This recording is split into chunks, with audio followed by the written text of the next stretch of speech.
आज हम जा रहे हैं कामाख्या मंदिर और ये मेरे इस नॉर्थ ईस्ट के ट्रिप का लास्ट पड़ाव है और मेरे ख्याल से नॉर्थ ईस्ट के ट्रिप को अंत करने का इससे अच्छा कोई तरीका नहीं हो सकता है। लाखों श्रद्धालु यहाँ आते हैं। चलिए मैं आपको वहीं लेके चलता हूँ।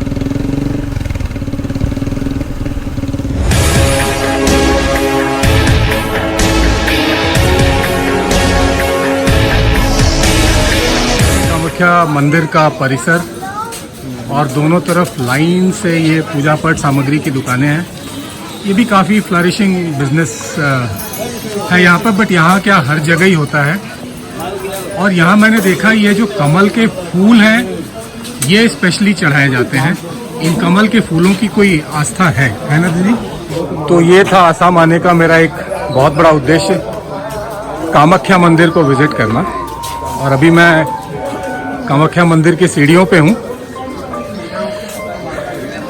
हिंदू धर्म की आस्था में इसका बहुत जरूरी और बहुत महत्वपूर्ण स्थान है और मैं हिंदू हूँ तो मेरे लिए इसका बहुत ज़्यादा इम्पोर्टेंस है।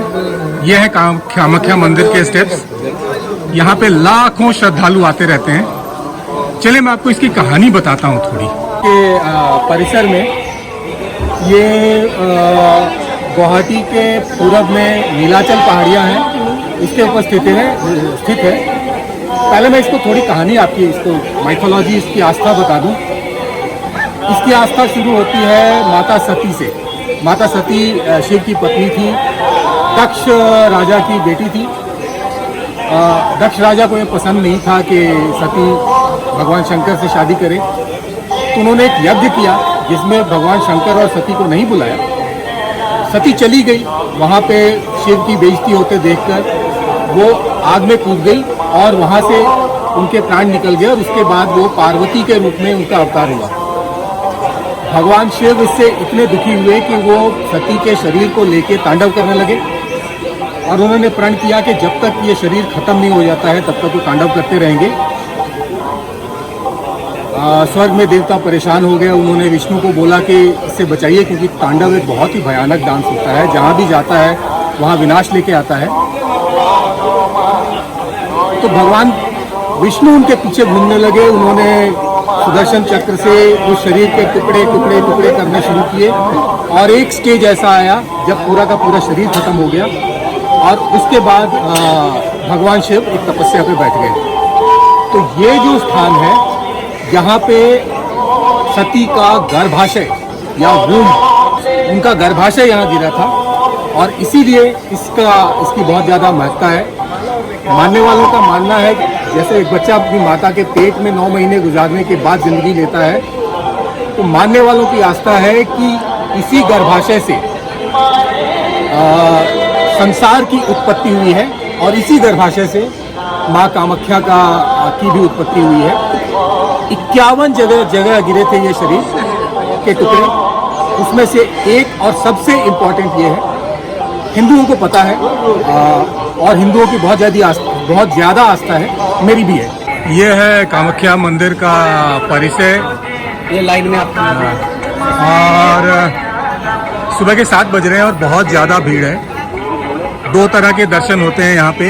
एक तो फ्री दर्शन है जिसमें लंबी लाइन होती है और एक का 500 रुपये का टिकट होता है।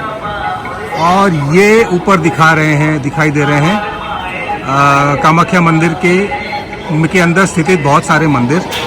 7वीं शताब्दी में कभी इसका कंस्ट्रक्शन शुरू हुआ था और ये मंदिर बनता रहा। कई तरह के आर्किटेक्चर इसमें दिखते हैं। मैं आर्किटेक्चर का एक्सपर्ट नहीं हूँ तो मैं बता नहीं पाऊँगा, बट मैं इतना देख पा रहा हूँ कि काफ़ी तरह के आर्किटेक्चर इसमें दिखते हैं। ये वाला मेन टेम्पल है ना?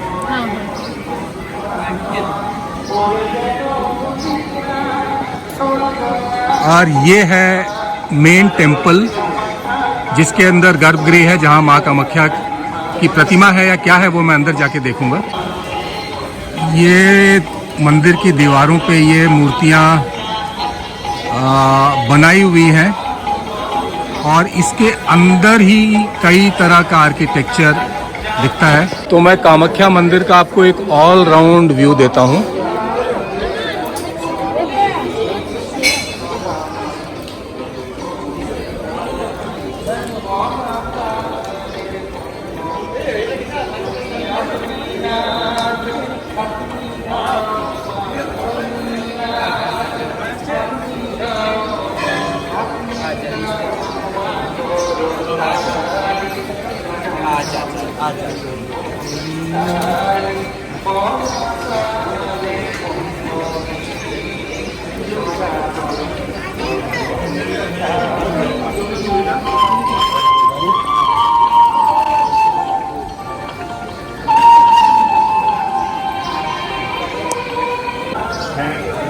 आगे जाके वो जगह है जहाँ से लाइन शुरू होती है।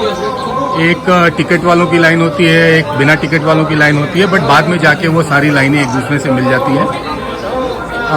अगर आप यहाँ आते हैं तो दर्शन करने के लिए कम से कम 3 से 4 घंटे का वक्त आपको लेके चलना पड़ेगा, क्योंकि इतनी भीड़ यहाँ होती है। ये आस्था की भीड़ है, ये एक विश्वास की भीड़ है, और हिंदुस्तान है तो भीड़ तो होगी।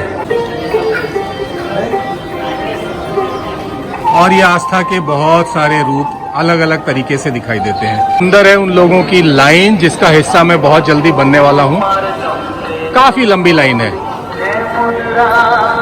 और ये लाइन है उन लोगों की जो टिकट लेने के बाद वेट कर रहे हैं अपने टर्न का। अंदर कई सारे हॉल्स हैं, और एक हॉल से दूसरे हॉल से फिर जाके कहीं उस मेन लाइन में वो मिलता है। मुझे पता नहीं कहाँ पे है, बट मैं इस लाइन का हिस्सा बहुत जल्दी बनने वाला हूँ। मंदिर का वो हिस्सा है जहाँ पे जानवरों की बलि दी जाती है चढ़ावे के तौर पे, और यहाँ लोगों ने बलि के बाद अपने नाम के अलग अलग पत्थर लगा रखे हैं। ये रहा उस परिसर का एक और व्यू दूसरी तरफ से, और हर तरफ दीवारों में ये देवी देवताओं की मूर्तियाँ लगी हुई हैं, और विजिबली ये लगता है कि ये अलग अलग टाइम के आर्किटेक्चर्स हैं, और वक्त के साथ जैसे जैसे ये बनता गया अलग अलग तरह के आर्किटेक्चर इसके अंदर जाते चले गए।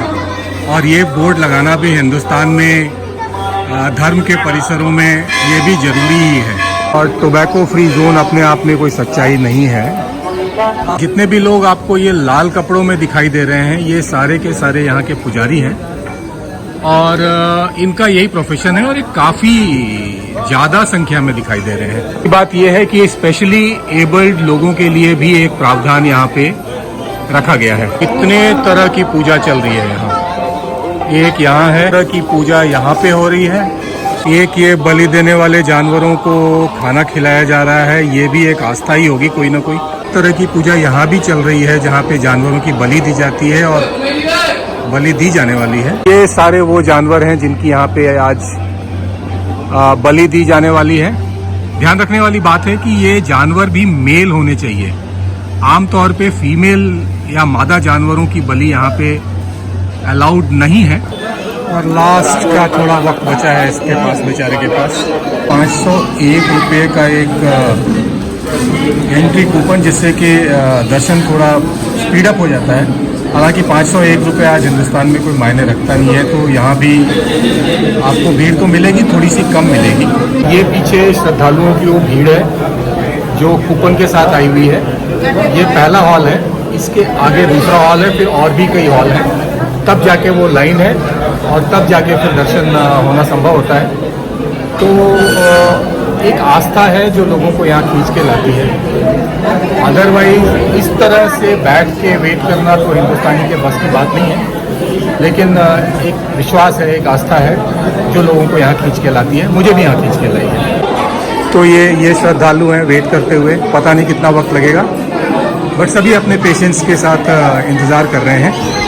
तो कहने का ये मतलब है कि अगर आप कामाख्या दर्शन करने आ रहे हैं तो टिकट और नो टिकट आपने 500 रुपये का टिकट ले लिया, और अगर आप ये सोचते हैं कि आपका दर्शन बहुत जल्दी हो जाएगा तो ऐसा कुछ नहीं होने वाला है।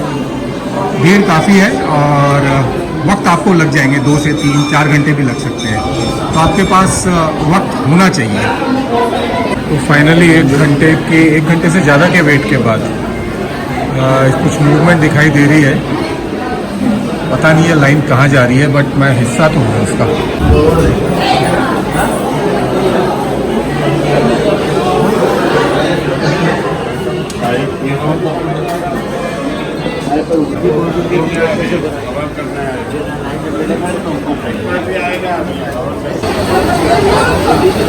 तो ये है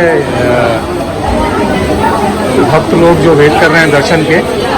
तो 3 चैनल्स में है, एक एक चैनल करके ये खाली करते हैं। सो 2 स्टेज वेटिंग, एक 2 घंटे से 2.5 घंटे की वेटिंग आप मान के चलिए, इतना वक्त आपके पास होना चाहिए और यहीं आपकी भक्ति टेस्ट भी हो जाती है। यह है गर्भगृह का एक स्नैपशॉट। ये तस्वीर मैंने नहीं ली है क्योंकि अंदर फोटोग्राफी अलाउड नहीं है, पर मैं इतना तो आपको बता ही सकता हूं कि गर्भगृह ऐसा ही है और आप ये देख सकते हैं कि ये बिल्कुल नेचुरली बना हुआ एक स्ट्रक्चर है जो महिला के गर्भाशय जैसा ही है। सो फाइनली 3 घंटे के बाद मैं 5:30 निकला था अपने कमरे से।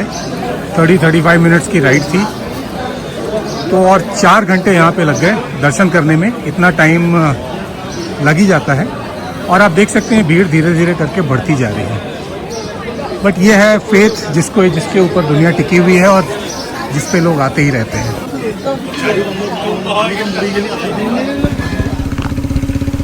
अब मैं कामाख्या मंदिर से वापस जा रहा हूँ। इन तीर्थ स्थानों में एक शक्ति तो है ही, काफी सुकून और काफी शांति मिलती है यहाँ पे आके। 50 दिन, 11,000 किलोमीटर, 10 राज्य, यह है मेरी आज की रिपोर्ट। और वापस पहुँचते पहुँचते 2,000 किलोमीटर और हो जाएंगे। लोग पूछते हैं कि क्या ज़रूरत है तेरे को ये सब करने की, अच्छी खासी ज़िंदगी है तेरी, मेहनत की है, बैठ के घर पे उसका फल ले सकता है, तो सड़कों पे क्यों भटक रहा है? मैं सड़कों पे भटक रहा हूँ क्योंकि यही सही है। और हैंड ऑन योर हार्ट, अगर आप भी अपने आप से पूछें तो आप वही करना चाह रहे होंगे जो मैं करना चाह रहा हूँ, तो प्लीज़ करिए। बहुत होगी ज्ञान की बात, अब कुछ और बातें बताता हूँ। अगर आपको अपने देश में घूमना है तो आपको वहाँ जाके देखना पड़ेगा। इंटरनेट पे जो दिख रहा है, टीवी पे जो दिख रहा है, वो एक ग्लैमराइज्ड वर्जन है और जो एक्चुअल्स है, जो वास्तविकता है ज़मीन की, उस ग्लैमर से कहीं ज़्यादा खूबसूरत है। दूसरी बात कि अब हिंदुस्तान में नॉर्थ ईस्ट ही एक ऐसी जगह बची है जहाँ की जर्नी और डेस्टिनेशन आप दोनों एंजॉय कर सकते हैं। बाकी आप इंडिया के किसी भी हिस्से में चले जाइए, जर्नी की चें और डेस्टिनेशन की भीड़ आप ट्रू सेंस में एंजॉय तो नहीं कर सकते। एक और ज़रूरी बात, नॉर्थ ईस्ट का टूरिज्म इंफ्रास्ट्रक्चर अभी फुली डेवलप तो नहीं है, बट उतना कमज़ोर भी नहीं है और बजट ट्रैवलिंग के लिए नॉर्थ ईस्ट आइडियल है। अगर आप यंगस्टर हो, आप बजट ट्रैवलिंग करना चाहते हो, तो 2,000 रुपये per day on an average के खर्च पे आप एक अच्छा ट्रैवल, एक अच्छी जर्नी कर सकते हो। और आखिरी बात, नॉर्थ ईस्ट इंडिया में इंडिया के सबसे अच्छे लोग रहते हैं, सबसे शरीफ और सबसे बड़े दिल वाले। मैं 1-2 और वीडियोस अभी बनाऊंगा जिसमें मैं अपनी पूरी एक्सपीरियंस को कॉम्प्रेस करके आपको बताना चाहूँगा, ताकि जो लोग पहली बार जाना चाह रहे हैं या जो नॉर्थ ईस्ट के ट्रिप पे जाना चाहते हैं उनको थोड़ी सहूलियत हो जाए। वैसे मैं कोई राइडर नहीं हूँ, मैं ये पहली बार इस ट्रिप पे निकला था, तो अगर मैं पहली बार जा सकता हूँ तो कोई भी जा सकता है। अभी इस वीडियो को एंड करने का वक्त आ गया है, तो अगले वीडियो में मिलते हैं। तब तक के लिए जय हिंद, जय भारत, वंदे मातरम।